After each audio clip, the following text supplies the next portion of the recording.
법무부가 오늘 차기 검찰총장 후보자 명단을 검찰총장 후보추천위원회에 전달했습니다.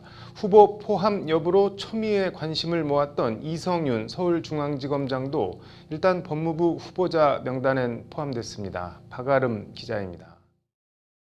법무부가 이성윤 서울중앙지검장이 포함된 검찰총장 후보자 10여 명에 대한 심사 자료를 오늘 오전 총장후보추천위원회에 전달했습니다. 법무부가 밝힌 후보 명단엔 이성윤 서울중앙지검장을 비롯해 구본선 광주고검장, 조남관 대검차장검사, 양부남 전 고검장 등이 포함된 것으로 전해졌습니다. 법무부 관계자는 추천위 심의의 효율성을 위해 지난 3월 국민청구기관에 청구된 10여 명 전원의 심사 자료를 보냈다고 밝혔습니다. 이 관계자는 박범계 장관이 일부 명단을 골라서 보낸 건 아니라고 설명했습니다. 검찰 안팎에선 김학의 전 법무부 차관 불법 출국 금지 의혹과 관련해 피의자로 입건된 이성윤 서울중앙지검장이 총장 후보군에 포함될지 여부가 초미의 관심사였습니다. 관련해서 박범계 장관은 오늘 아침 출근길에 이성윤 지검장도 총장 후보군에 포함이 되느냐는 기자들의 질문에 어떻게 대답하겠느냐고 난감해하며 즉답을 피했습니다. 박 장관은 그러면서 추천위는 오늘부터 사실상 시작하는 것이고 오늘 위원님들께 후보군이 보내질 것이라며 잘 논의되도록 협조하겠다고 말했습니다. 이성윤 지검장이 자신에 대한 수사가 적절한지 여부를 살피기 위해 수사심의를 신청한 것과 관련한 질문엔 법무부 외에 진행되는 부분이라 제가 왈가왈부할 이유가 없다고 선을 그었습니다. 박 장관은 이어 수사심의와 검찰총장 인사와는 별개의 문제라고 거듭 선을 그었습니다. 법무부가 총장 후보에 이성윤 서울중앙지검장을 포함한 후보군을 보내면서 이제 공은 검찰총장 추천위원회로 넘어갔습니다. 추천위원들은 총장 후보군에 대한 자료를 검토한 뒤 오는 29일 전체 회의를 열어 3, 4명 정도로 검찰총장 후보자를 압축해 박범계 장관을 추천하면 박 장관은 이 가운데 1명을 문재인 대통령에 임명 제청하게 됩니다. 위원회는 당연직 위원 5명과 비당연직 위원 4명 등 모두 9명으로 구성됐는데 위원장은 박상기 전 법무부 장관이 맡고 있습니다. 당연직 위원 5명은 김영두 법원행정처 차장, 이종엽 대한변호사협회장, 한기정 법학전문대학원 협의회 이사장, 정영환 한국법학교수회장, 이정수 법무부 검찰국장입니다. 박상기 전 장관과 길태기 전 법무부 차관, 안진 전남대 법학전문대학원 교수, 원예욱 인하대 부총장은 비당연직 위원으로 참여하고 있습니다. 이성윤 서울중앙지검장이 법무부 추천 총장 후보군에 포함된 데 대해 야당인 국민의힘은 검찰총장은커녕 검사도 해서는 안 될 사람이라고 목소리를 높였습니다. 주호영 국민의힘 당대표 권한대행은 비상대책위 회의에서 옵티머스 사건 등 정권에 불리한 사건에서는 노골적으로 호위무사, 행동대장의 역할을 수행했다며 이같이 쏘아붙였습니다. 같은 당 이종배 정책위의장은 이성윤 지검장을 직권남용의 표본, 정권의 방탄수호대라고 원색 비판한 등 성토가 쏟아졌습니다. 향후 검찰총장 최종 후보 선정과 관련해 법무부 관계자는 법률방송과의 통화에서 정해진 것은 없다면서 이번 주 1차 추천위가 열린 후 가닥이 잡힐 것이라고 밝혔습니다. 법률방송 박아름입니다. 네, 법률방송에서는 오늘부터 국내외 논란과 쟁점이 되는 이슈들을 법률적 시각으로 짚어보고 대안을 모색해보는 하서정 변호사의 바로 보기 코너를 새롭게 시작합니다. 서울변의 상임이사를 맡고 계신 하서정 변호사 스튜디오에 모셨습니다. 변호사님 어서 오십시오. 먼저 법률방송 시청자들에게 간략한 인사 말씀 부탁드리겠습니다. 네, 안녕하세요. 저는 홈즈 법률사무소 대표 변호사 하서정입니다. 앞으로 격주마다 이 바로보기 코너를 통해서 시청자 여러분들을 만나 뵙게 되어서 먼저 영광이고요. 그리고 다양한 시사 이슈와 그에 대한 법률 문제를 해석해 드리기 위해서 저희 코너 이름처럼 바로보기, 법을 제대로 볼 수 있도록 많은 노력 기울이겠습니다. 감사합니다. 네, 오늘 첫 순서인데 일본 후쿠시마 원전 오염수 해양 방류 관련한 이슈를 가지고 오셨다고요? 네, 지난 13일 일본 네. 정부가 네. 후쿠시마 원전에서 발생한 네. 방사성 물질 오염수를 해양 방류하겠다고 네. 공식 발표해서 큰 논란이 일었습니다. 네. 오늘은 이와 관련해서 일본 네. 정부가 네. 이 결정을 내리게 된 배경과 또 그에 대한 법률적인 대응 방법을 말씀 나누고자 합니다. 말씀하신 대로 일본 정부가 이런 결정을 내리게 된 배경, 경위 뭐 어떻게 되나요? 후쿠시마 제1원전에서는 네. 하루 이제 현재 140 톤의 네. 그 오염수가 발생하고 있다고 합니다. 네. 원전 운영사인 도쿄전력은 이 네. 방사성 물질을 포함한 이 오염수를 저장 탱크에 보관하고 있는데요. 네. 이것이 지난달 중순 기준으로 약 125만 톤의 오염수가 이미 네. 보관되어 있다고 합니다. 네. 그래서 벌써 이제 이 후쿠시마 저장 탱크의 저장 용량인 137만 톤 중에서 90% 이상이 이미 가득 차게 되었고 네. 이대로 쌓이게 되다 보면 네. 2023년 10월에는 이미 가득 차 버려서 저장 탱크를 대폭 증설해야 되는 상황에 이르게 네. 된다고 합니다.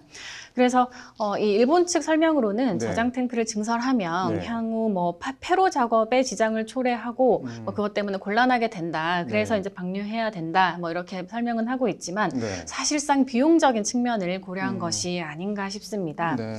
저장 탱크 증설 비용 문제라든지 네. 기타 다른 문제들을 고려했을 때는 네. 해양 방출이 일본 입장에서는 비용적 측면에서 가장 싸고 뭐 시간도 적게 걸리는 쉬운 방법이어서 이런 결정을 내리게 된 것 같습니다. 네. 하지만 삼중수소의 어떤 반감기가 12년에 걸쳐 이르게 네. 된다는 걸 고려해 보면은 네. 육상 저장 탱크 오염수를 장기 보관해 두었다가 배출하는 것이 그 위험도를 크게 낮출 수 있는데도 네. 이와 같은 결정을 내린 것은 아주 무책임하다고 할 수 있겠습니다.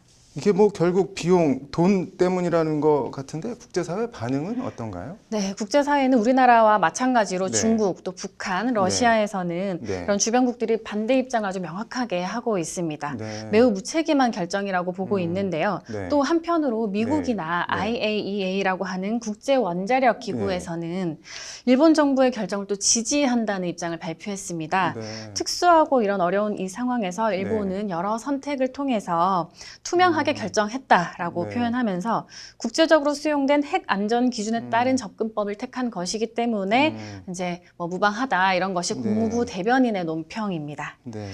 이게 미국이랑 IAEA 반응 보면 오염수를 바다에 방류해도 안전에 문제가 없다고 들리는데 정말 그런 건가요? 어떤 건가요? 그렇지 않다고 보입니다. 네. 오염수 안에는 현재 기술로는 제거할 네. 수 없는 네. 삼중수소 등 방사성 물질 네. 60여 종이 들어있다고 합니다. 네. 배출 전에 대부분 방사성 핵종을 제거는 하지만 네. 삼중수소는 걸러내지 못한다고 하고요. 네. 또 일본 정부 측 입장에서는 그렇기 때문에 이 수소를 물에 섞어서 농도를 낮춘 뒤에 배출하겠다는 그런 구상을 하고 있습니다. 네.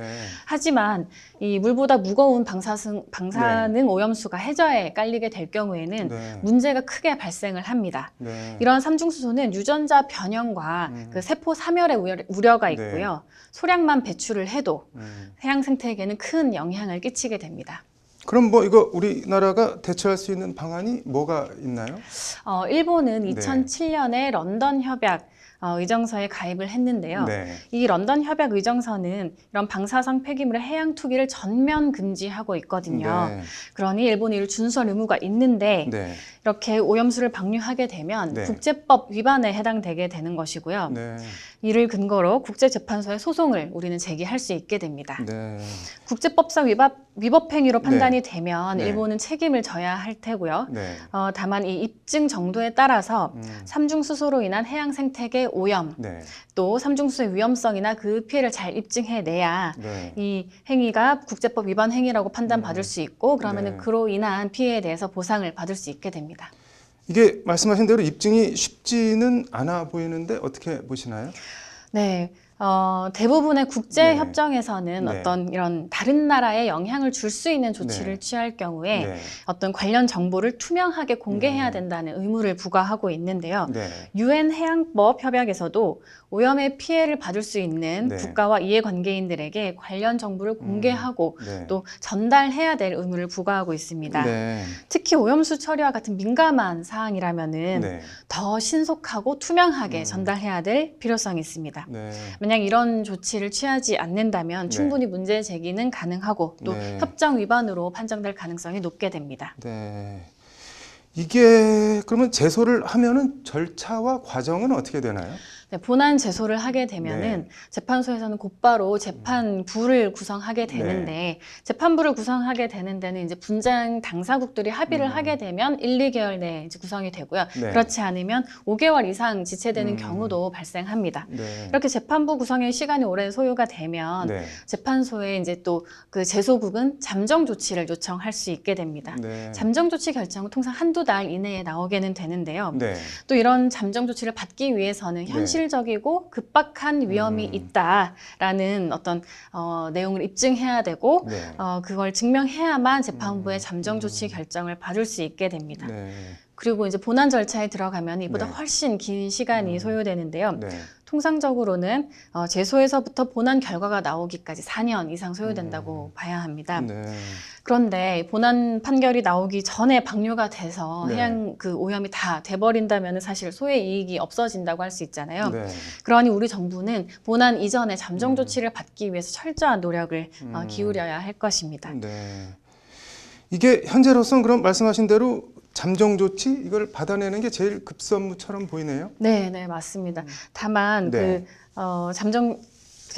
말씀하신 대로 잠정 조치를 네. 요청할 때 네. 그 본안의 판결이 나오기 이전에 네. 그 해양 오염이 되면 아무런 소액이 없기 때문에 잠정 네. 조치가 가장 급선무라고 할 수 있지만 네. 이전 선례들이 있거든요. 근데 선례들을 보면 네. 방류를 이렇게 어떤 중단시키는 잠정 조치보다는 네. 당사국 간의 협의나 정보 교류식의 결론이 더 이끌어질 가능성이 큽니다. 네. 실제로 이제 2001년에는 네. 영국과 아일랜드 간의 어떤 분쟁이 있었는데요. 네. 목스 플랜트 사건이라고 하는데 아일랜드는 영국 서부 해안에 건설된 공장에서 네. 목스라고 하는 어떤 그런 우라늄 합성 네. 물질 뭐 이런 것들을 이제 만들어내게 돼서 방사성 물질이 해양 오염을 일으킬 수 있다며 네. 어떤 공장의 가동을 막아달라고 국제해양법 그 재판소에 네. 요청을 했었는데요. 네.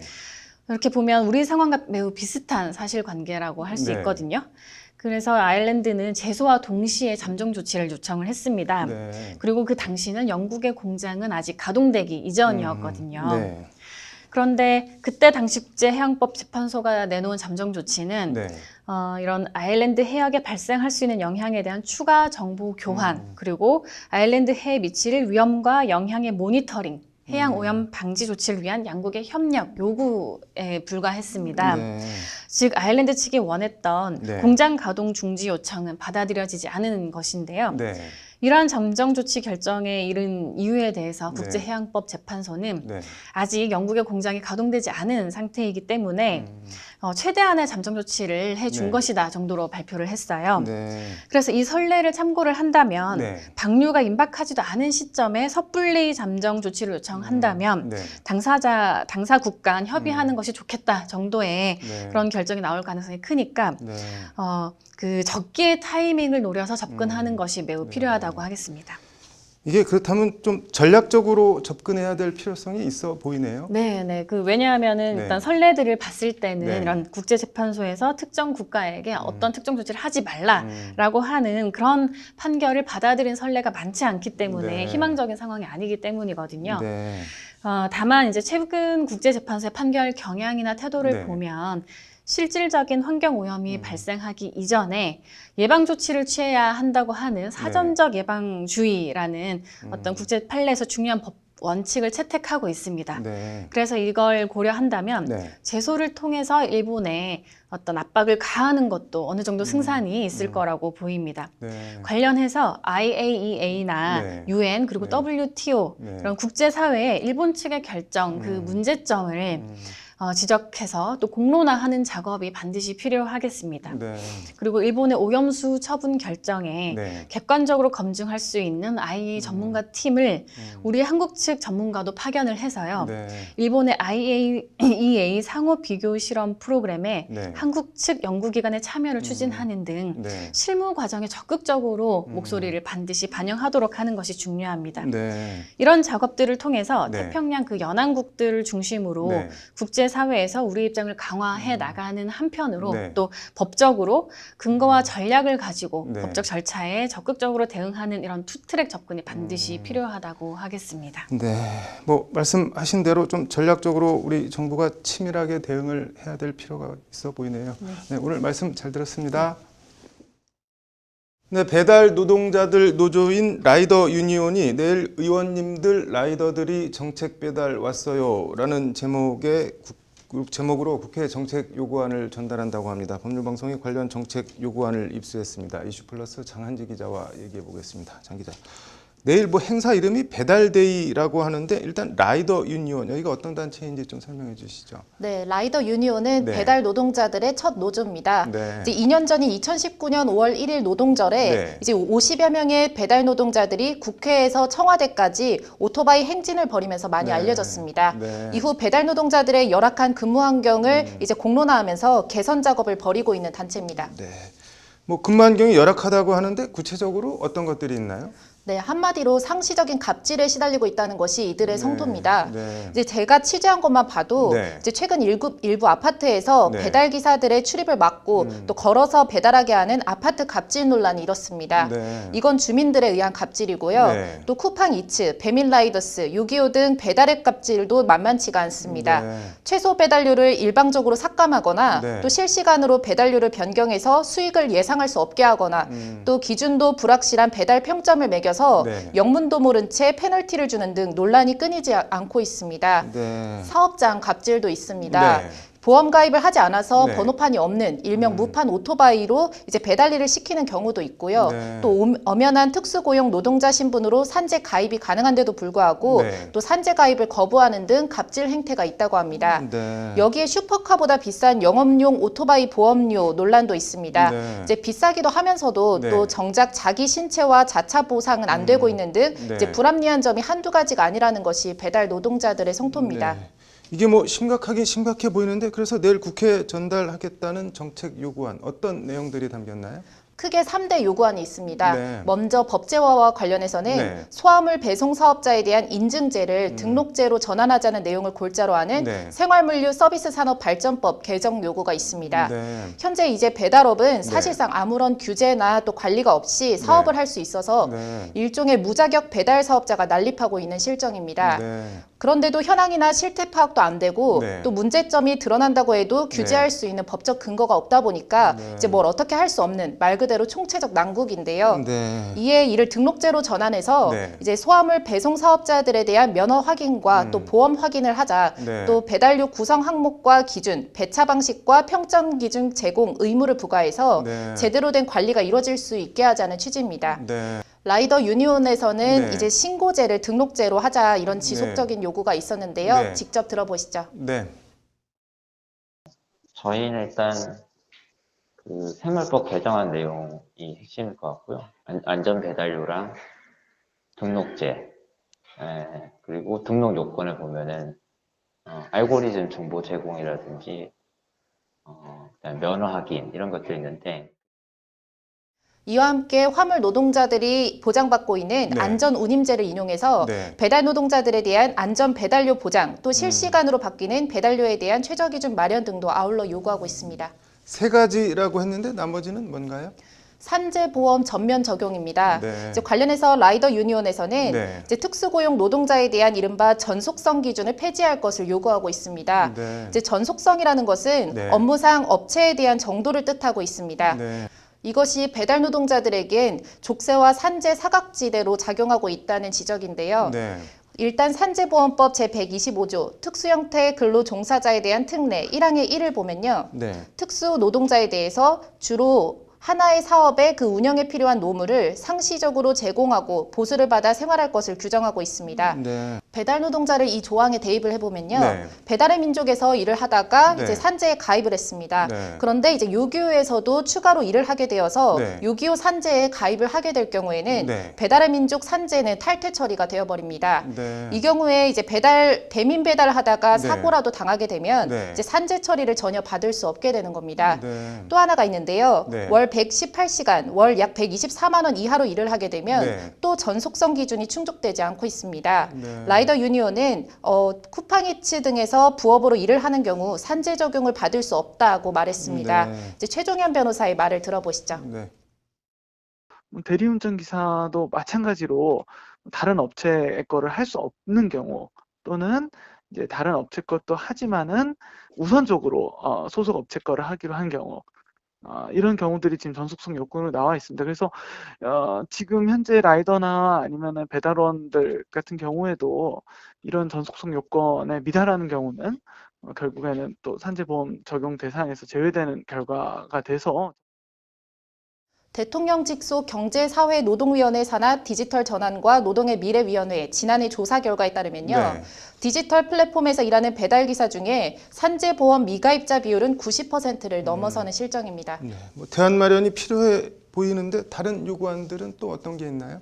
네, 이륜차 관련 시스템 자체를 좀 개선해달라는 요구입니다. 네. 대표적인 게 앞서 잠깐 언급한 보험료 문제인데요. 네. 이륜차 영업용 보험료는 1,000만 원 안팎인데 네. 이제 보장 수준은 이제 대인과 대물뿐 자기 신체와 자차에 대한 보장은 없습니다. 네. 때문에 보험료 현실화 조치가 필요하다고 요구하고 있습니다. 네. 또 요즘에는 자전거나 전동 킥보드를 개조해서 네. 배달 일을 하는 노동자들도 볼 수 있는데요. 네. 오토바이 면허 강화와 입법적 제한이 필요하다는 요구도 있습니다. 네. 이륜차의 경우 수리 자격증 제도도 없고 네. 또 표준 공임 단가도 없어서 관련 분쟁이 계속되고 있는데 네. 이에 대한 입법적 조치 등도 아울러 요구하고 있습니다. 네. 배달 노동자들의 열악한 처지를 감안하면 네. 법제도 정비와 개선이 꼭 필요하다는 건데 네. 권동희 노무사의 말을 들어보시죠. 네. 플랫폼 노동자나 배달 노동자의 현실과 맞지 않다는 부분에 대해서는 그거는 상당 부분 정부에서도 공감하고 있는 문제이기 때문에 국회에서도 분명히 그래서 뭐 내일 배달데이 이건 뭐 어떻게 진행이 되나요? 네, 내일은 4월 28일 세계 네. 산재 사망 노동자 추모의 날입니다. 네. 이제 라이더 유니온은 내일 오후 2시 네. 여의도 국회의사당 계단에서 네. 기자회견을 엽니다. 네. 이 자리에는 70여 명의 배달 노동자들과 네. 정의당 심상정, 민주당 이수진, 국민의힘 김웅 의원 등도 참석해서 네. 지지와 연대 발언을 할 예정입니다. 네. 이후 기자회견 참가자들은 피자 박스에 담긴 정책 요구안을 이륜차를 이용해서 네. 민주당과 국민의힘, 정의당, 기본소득당에 전달하는 한편 네. 관련 의원실에도 함께 전달하면서 면담을 하고 인증샷도 올릴 네. 계획입니다. 뭐 의원님들 라이더들이 정책 배달 왔어요 같은 캐치프레이즈가 신선해 보이기도 하는데 좀 전향적으로 잘 됐으면 좋겠네요. 오늘 잘 들었습니다. 가수 고 구하라 씨를 폭행하고 성관계 영상을 유포하겠다고 협박한 혐의 등으로 징역 1년이 확정된 구하라 씨의 전 남자친구 최종범 씨가 자신에게 악플을 단 네티즌들을 상대로 수십 건의 민형사 소송을 진행하고 있는 것으로 알려졌습니다. 욕먹을만 하니까 욕을 먹는 거라는 반응이 많은데 모욕죄와 표현의 자유 사이 어떻게 봐야 할까요? 최종범 씨에게 피소당한 네티즌들을 변호하고 있는 법무법인 주원 박지영 변호사를 만나 관련 얘기들을 들어봤습니다. 박아름 기자입니다. 고 구하라 씨에 대한 상해와 협박, 강요 등 혐의로 지난해 10월 최종범 씨가 대법원에서 징역 1년 실형을 확정받았다는 기사에 달린 댓글들입니다. 불법 촬영 혐의가 무죄로 선고되며 집행유예 판결이 나온 1심 선고 뒤인 지난 2019년 11월 구하라 씨는 극단적인 선택을 했습니다. 댓글엔 살인자 같은 직접적인 비판부터 이런 파렴치 않은 무기징역이지처럼 최종범 씨를 성토하는 내용들이 줄줄이 달려 있습니다. 개 이모티콘에 자식을 붙여 개자식, 죽일 놈으로 읽히게 되는 댓글들도 눈에 띕니다. 불법 촬영 혐의가 1심과 2심에 이어 무죄로 선고되고 형량이 징역 1년인데 대해서도 법이 X 같네 같은 비판도 줄을 잇고 있습니다. 최종범 씨 관련한 기사가 포털에 뜰 때마다 이런 강도 높은 비판과 성토의 댓글들이 쏟아졌고 최종범 씨는 이에 항소심 재판 진행 도중 악플을 단 네티즌들을 상대로 무더기 집단 민형사 소송을 제기합니다. 쓰레기, 파렴치한, 양아치, 돼지 XX 등의 표현을 문제 삼아 악플로 인한 정신적 고통과 피해를 호소하며 한 사람당 200에서 500만 원의 위자료와 형사적으로는 모욕죄로 고소한 겁니다. 최종범 씨가 지난해 7월 항소심에서 징역 1년의 실형을 선고받고 법정 구속된 이후에도 관련 민형사 소송은 계속 이어지고 있습니다.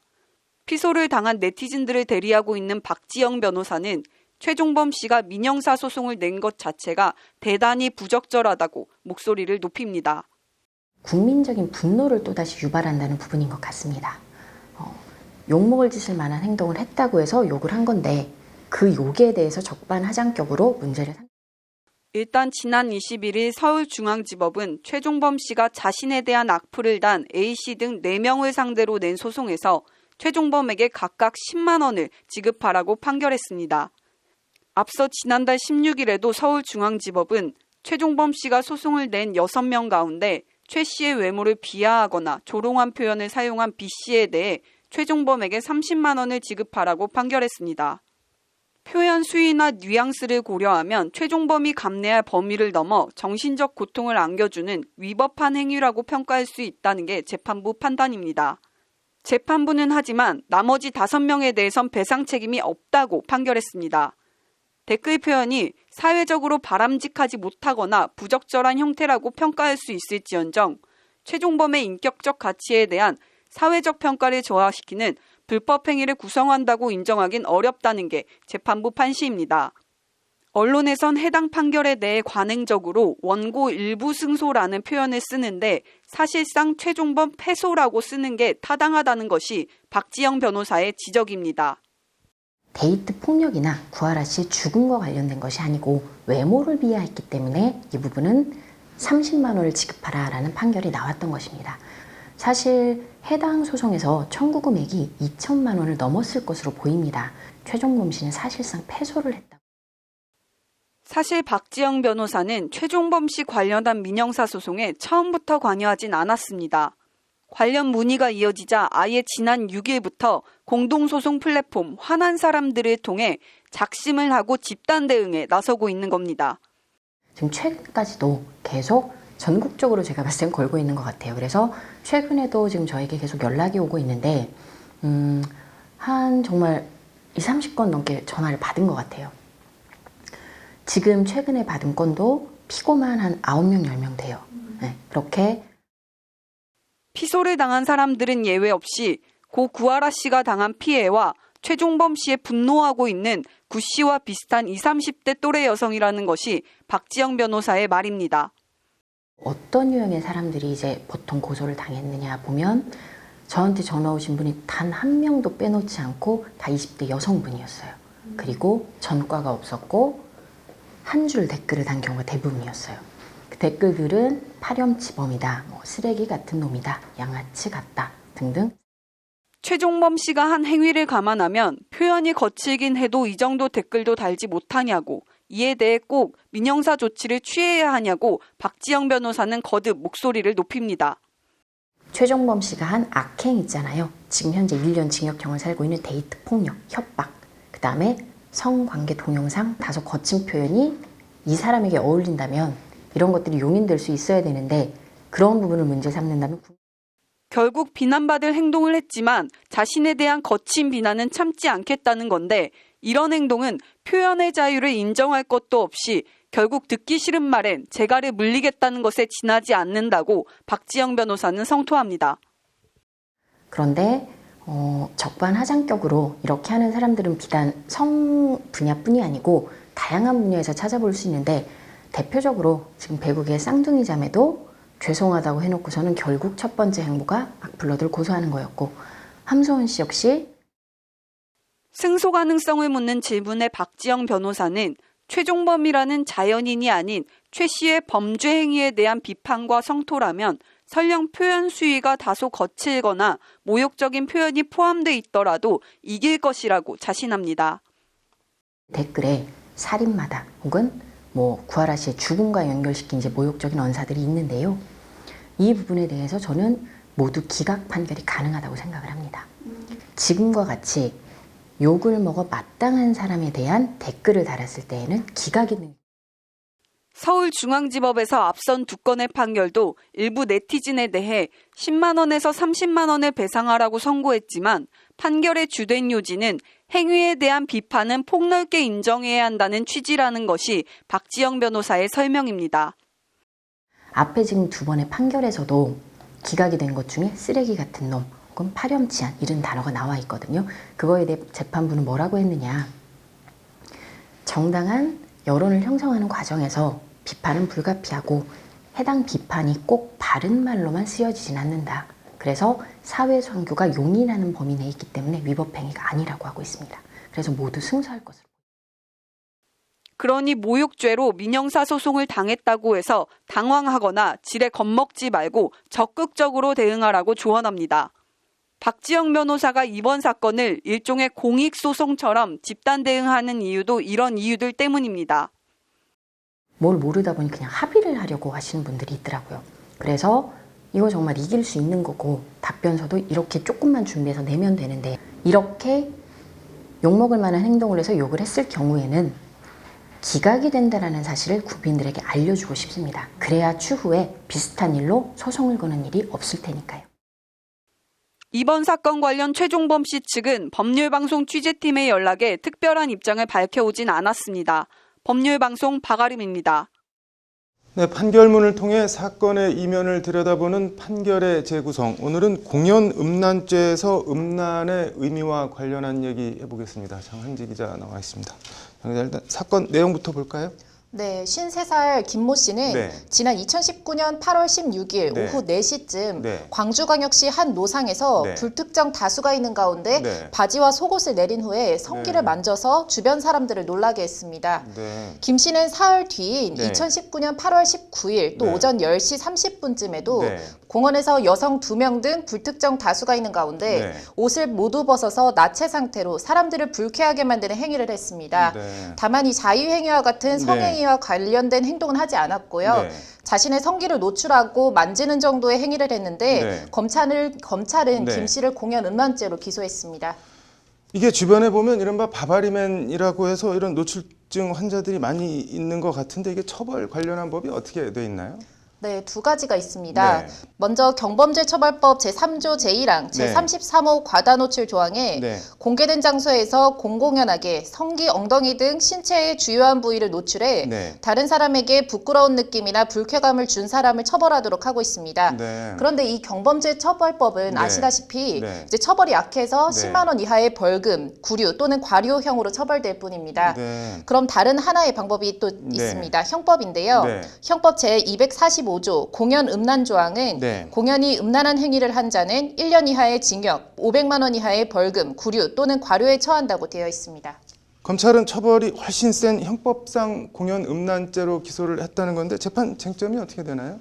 네, 일단 여러 사람이 있는 데에서 네. 성기를 노출했으니까 이른바 공연성은 인정이 된다고 봤습니다. 네. 쟁점은 성기를 노출하고 만지는 정도의 행위를 네. 이제 음란한 행위로 볼 수 있는지 여부였습니다. 네. 단순히 다른 사람에게 불쾌감이나 부끄러운 느낌을 주는 정도에 불과하다면 네. 이 경범죄 처벌법에는 해당이 되지만 네. 이 형법상의 공연음란죄로는 처벌되지가 않습니다. 네. 형법을 적용해서 처벌을 하려면 네. 일반 보통 사람의 성적 흥분을 유발하거나 네. 성적 수치심을 유발하는 정도의 행위여야 이제 공연 음란죄로 이제 적용할 수가 있는데요. 네. 네. 이게 쉽게 말해서 뭐 저 사람 미친 거 아니야 또는 아유 더럽다 뭐 정도 하고 지나쳤다면은 공연 음란죄로까지 처벌하기는 좀 어렵다는 거네요. 네, 그렇습니다. 김 씨는 네. 여성을 포함한 불특정 다수가 있는 장소에서 네. 성기를 노출해 만지거나 이제 네. 성기 주변을 긁는 등 말씀하신 대로 더럽고 불쾌하게 보일 수 있는 행위를 했지만 네. 이 1심 재판부는 공연 음란죄에 대해서 무죄를 선고했습니다. 네. 1심 재판부는 피고인이 자신의 행위를 통해 어떤 성적인 의도를 표출하지 않은 점, 네. 또 특정인을 대상으로 성적 만족을 추구하지 않은 점 등을 두루 감안해서 이제 네. 무죄로 판시했습니다. 한마디로 김 씨의 행위가 불쾌감을 줬을 수는 있지만 네. 또 성적 욕망이나 성적 수치심을 일으킬 정도는 아니어서 네. 공연음란죄가 성립할 수 없다는 취지의 판결입니다. 이게 성적 수치심이나 음란 개념은 상대적인 거 아닌가요? 뭐 누구는 단순히 불쾌감 정도만 느끼겠지만 뭐 누구는 자기 몸은 아니지만 본인이 성적 수치심을 느낄 수도 있는 거 아닌가요? 네, 공연 음란죄의 음란의 정의에 관련한 대법원 판례가 있습니다. 네. 대법원은 음란이라는 개념은 네. 사회와 시대적 변화에 따라 변동하는 상대적이고도 유동적인 것이고 네. 그 시대에 있어서 사회의 풍속, 윤리, 정교 등과도 밀접한 관계를 가지는 추상적인 것이라고 판시했습니다. 네. 그러므로 결국 음란성은 행위자의 주관적 의도가 아니라 사회 평균인의 입장에서 그 구체적인 내용을 관찰해 건전한 사회 통념에 따라 객관적이고 규범적으로 평가해야 한다는 것이 네. 이제 대법원에 확립된 판례입니다. 네. 이에 문지연 기소검사와 박소영 공판검사는 네. 1심 판결이 공연음란죄의 음란한 행위에 관한 법리를 오해한 위법이 있다면서 항소를 하고요. 네. 또 주의적 공소사실로 공연음란죄를 예비적 죄명으로 경범죄 처벌법을 적용하는 것으로 공소장을 변경했습니다. 그래서 항소심 판결은 어떻게 나왔나요?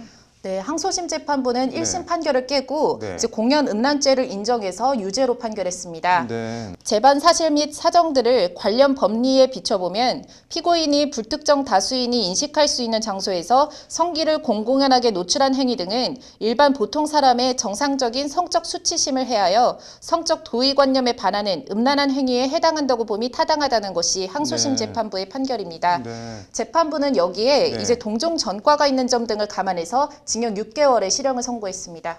이 사람이 전에도 공연 음란죄로 처벌받은 적이 있다는 건가요? 네, 그렇습니다. 지난 2016년 6월에도 네. 불특정 다수의 사람들이 지나가는 곳에서 네. 자위 행위를 해서 네. 공연 음란죄로 징역 1년 6개월의 실형을 선고받은 바 있습니다. 네. 이번에는 자위 행위까지 나아가진 않았지만 1차 노출을 하고 주변 사람들의 신고로 네. 경찰 조사를 받았는데 3일 뒤에 네. 또 비슷한 행위를 해서 재판에 넘겨졌습니다. 네. 보통 사람 상식으로는 잘 이해가 안 가는 면이 있는데 네. 이제 사실 김 씨는 지난 2000년 무렵부터 조현병과 정신분열증과 같은 병을 앓아왔다고 합니다. 네. 이제 정신이 불안정한 상태에서 폭행과 같은 이런저런 전과도 여러 건 있는 것으로 나타났습니다. 네. 이번에도 경찰에 체포되면서 네. 제가 힘들어서 하는 수 없이 그랬다라고 하는 등 횡설수설했다고 하는데 네. 이제 재판부는 재범의 위험성이 있다고 보고 네. 또 치료가 필요하다고 보고 네. 치료 감호도 함께 명령했습니다. 네. 이제 판결문을 보니까 이제 네. 김 씨는 직업은 물론 일정한 주거도 없고요. 또 돌봐줄 수 있는 가족도 없는 어떻게 보면 좀 딱한 사정인 것으로 보입니다.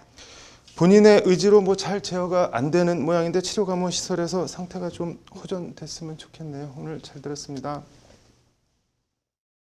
네, 이은우 변호사의 시사법률, 오늘은 부성 우선주의 얘기해 보겠습니다. 이은우 변호사님, 정영애 여성가족부 장관이 부성 우선주의 폐지를 추진하겠다고 밝혔는데 일단 부성 우선주의가 뭔가요?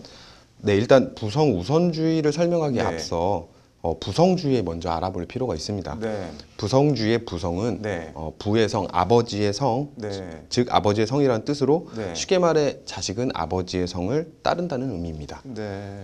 법률적으로 부성주의란 네. 원칙적으로 자식은 네. 부의 성과 본만을 따르는 것을 의미하는데요. 네. 과거 민법 제781조에서는 네. 자는 부의 성과 본을 따르고 네. 부가에 입적한다. 다만 부가 외국인인 때에는 네. 모의 성과 본을 따를 수 있고 모가에 입적한다 네. 라고 규정하여 네. 사실 아버지가 외국인이 아닌 한에는 네. 무조건 아버지의 성을 따르는 부성주의를 규정하고 있었습니다. 네. 지금도 그런 건 아니죠. 네, 그렇습니다. 네. 민법상 부성주의가 네. 양성평등을 침해한다는 등의 지적이 계속되어 왔고요. 네. 이에 헌법재판소는 네. 위헌법률심판 2003 헌가 5에서 네. 부성주의를 규정한 것 자체는 위헌은 아니지만 네. 부성주의에 대한 예외를 규정하지 않은 것은 인격권을 침해하고 네. 개인의 존엄과 양성의 평등에 반한다는 이유로 헌법 불합치 결정을 내린 바 있습니다. 네. 그리고 2005년 3월 31일에 네. 국회에서 민법 제781조가 개정이 되어서요. 네. 현재와 같이 자는 부의 네. 성과 본을 따르되 네. 부모가 혼인신고 시 네. 모의 성과 본을 따르기로 협의한 경우에는 네. 모의 성과 본을 따를 수 있도록 규정하고 있습니다. 네. 즉 우선적으로는 아버지의 성을 따르도록 네. 하고 네. 혼인신고를 할 때 네. 협의를 한 경우에는 예외적으로 네. 모성을 따를 수 있다고 개정이 되었는데 이 같은 내용이 부성 우선주의입니다. 근데 여가부가 부성 우선주의 폐지를 추진한다는 거는 뭐 어떤 내용인가요? 어제 여성가족부 장관이 부성 우선주의 폐지를 추진한다는 내용이 포함된 네. 제4차 건강가정 기본계획을 발표하였습니다. 네. 양성평등 문제의 한 축으로 네. 자주 논의가 되어왔던 사안입니다. 네. 이번 발표로 많은 분들이 현재 큰 관심을 네. 가지고 있습니다. 이게 여가부가 제4차 건강가정기본계획 뭐 이걸 통해서 추진을 하겠다는 건데 이게 구속력이 있는 건가요?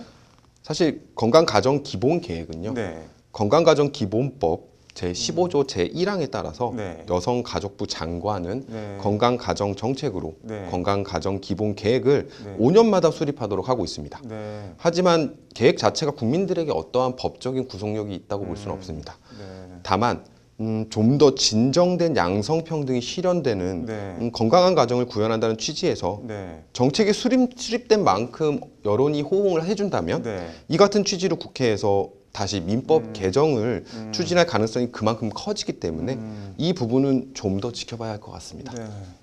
이게 아이를 낳고 아빠 성을 쓸지 엄마 성을 쓸지 결정한다면 뭐 가령 서로 자기 성을 쓰겠다고 싸운다든지 뭐 예상되는 부작용이나 반발 같은 거는 혹시 없을까요?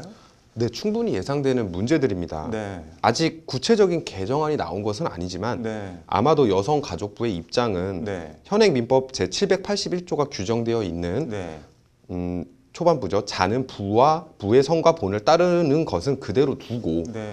단서로 규정되어 있는 혼인신고시의 협의 규정을 네. 출생신고시로 개정하겠다는 것으로 보입니다. 만약 누구의 성을 쓸지 네. 출생신고시에 부부간의 갈등이 생기는 경우라면 네. 협의가 되지 않은 것으로 볼 수 있어서 원칙대로 부의 성을 따르게 되는 것입니다. 네. 이번 건강가정기본계획에는 뭐 다른 내용들은 어떤 게 또 있나요? 네, 이번 여성가족부 장관의 제4차 건강가정기본계획에는 많은 내용들이 포함되어 있어 네. 조금 더 주요한 내용들만을 네. 살펴보겠는데요. 우선 민법과 건강가정기본법 제3조에 따르면 네. 법률상 가족이라는 개념을 혼인, 혈연, 네. 입양으로 한정하고 있습니다. 그런데 실제로는 다양한 형태의 실질적 가족들이 존재하고 있거든요. 네. 이러한 점을 고려해 보면 네. 혼인, 혈연, 입양 외에도 네. 동거사실혼 부부, 노년 동거 부부, 위탁 가족들도 네. 법률상 가족으로 인정받을 수 있도록 네. 개정을 추진한다는 내용도 포함되어 있습니다. 네. 그리고 결혼 외에 태어난 자녀를 네. 혼중자, 즉 혼인 중의 자와 네. 혼외자, 즉 혼인 외의 자로 구분해서 민법과 출생신고서에 표기하는데요. 네. 이것 또한 문제 삼아서 개정할 계획이라고 합니다. 이게 뭐 최근 일본인 방송인 사유리 씨 비혼 출산이 뭐 큰 이슈가 되는데 이것 관련한 얘기도 있나요? 네, 최근 유명 방송인인 사유리 네. 씨가 비혼 단독 출산을 한 이슈가 불거지면서 네. 제도 마련 및 개선을 하고자 네. 사유리 씨와 같은 비혼 단독 출산에 대하여도 본격적 사회적 논의를 시작하겠다는 내용 또한 포함되어 있습니다. 네. 뿐만 아니라 미혼부와 관련하여도 네. 기존에는 미혼부 같은 경우 친모의 성명 및 주민등록 번호를 알 수 없거나 네. 친모의 협조가 없이는 네. 출생신고가 불가했습니다. 이에 요건을 완화해서 네. 친모의 정보를 일부 알고 있는 경우와 네. 친모가 협조하지 않는 경우라도 네. 출생신고를 가능하게 개정할 예정입니다. 그렇게 되면 아이의 엄마가 애를 낳고 훌쩍 떠나버리면 네. 미혼부 아버지가 네. 아이의 출생신고도 못해 발을 동동 구르는 일 같은 경우는 크게 개선될 것 같습니다. 이게 부성 우선주의 개선을 포함해서 이번 여성가족부 발표 개인적으로는 어떻게 평가하시나요? 네, 이번 제4차 건강가정기본계획은 네. 지금까지 논의만 되어 오고 네. 도마 위에 올라오지 않았던 네. 부성 우선주의, 실질적 가족의 개념, 혼외자 차별적 표현, 네.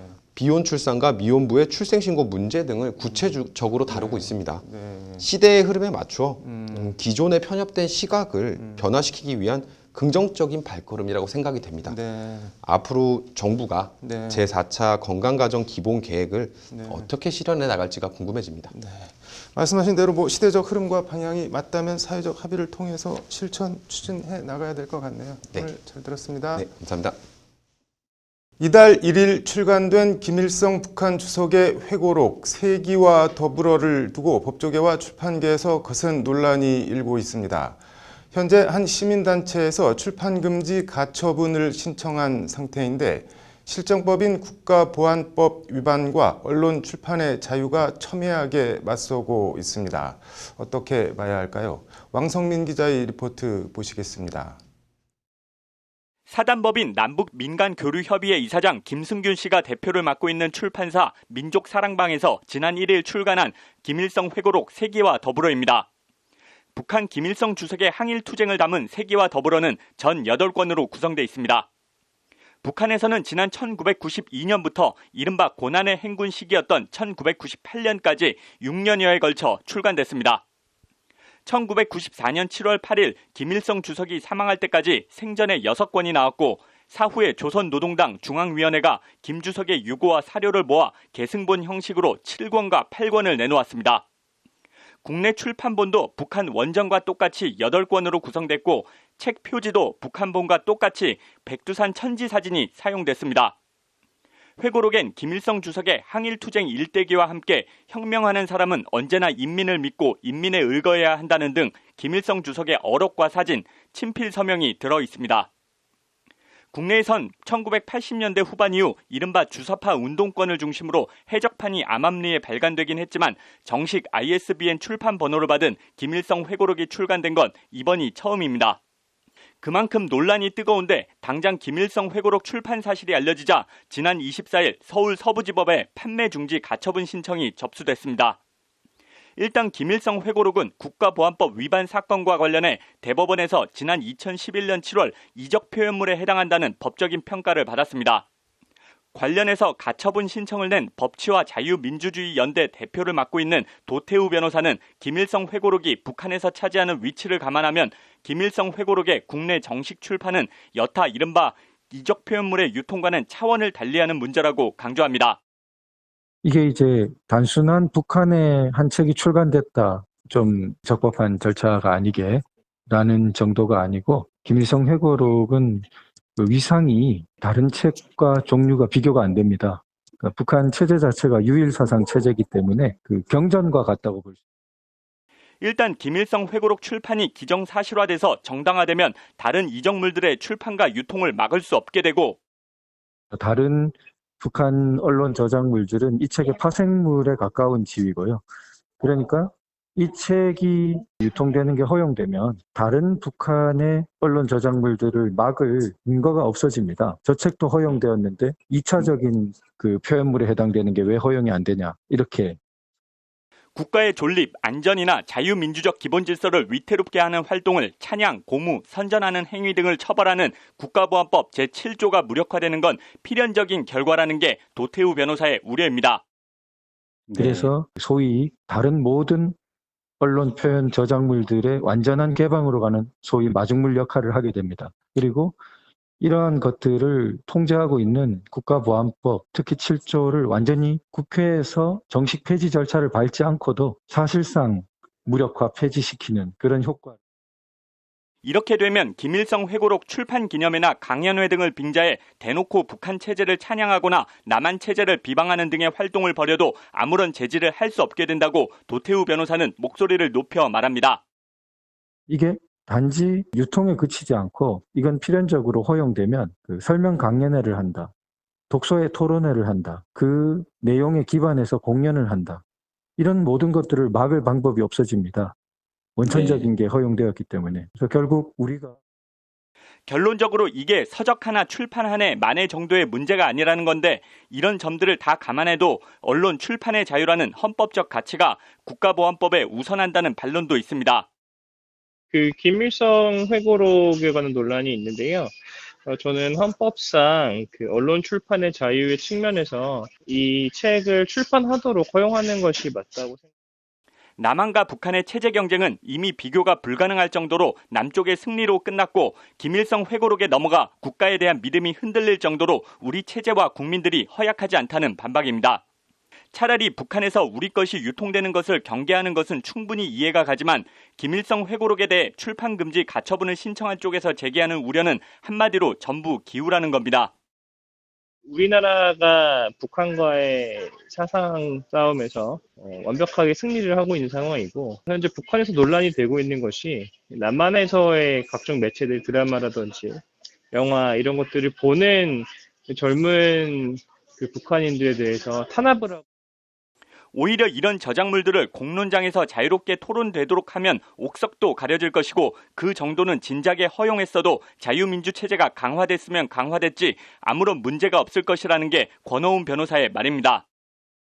오히려 우리 쪽에서는 북한의 이러한 저작이라 하더라도 자유롭게 출판을 해서 허용하고 국내에서는 이런 것들이 자유롭게 토론된다는 점을 보여준다면 오히려 북한과의 관계에서도 더 우리가 우월하다는 점을 보여줄 수 있는 그런 사례가 되지 않을까 싶습니다.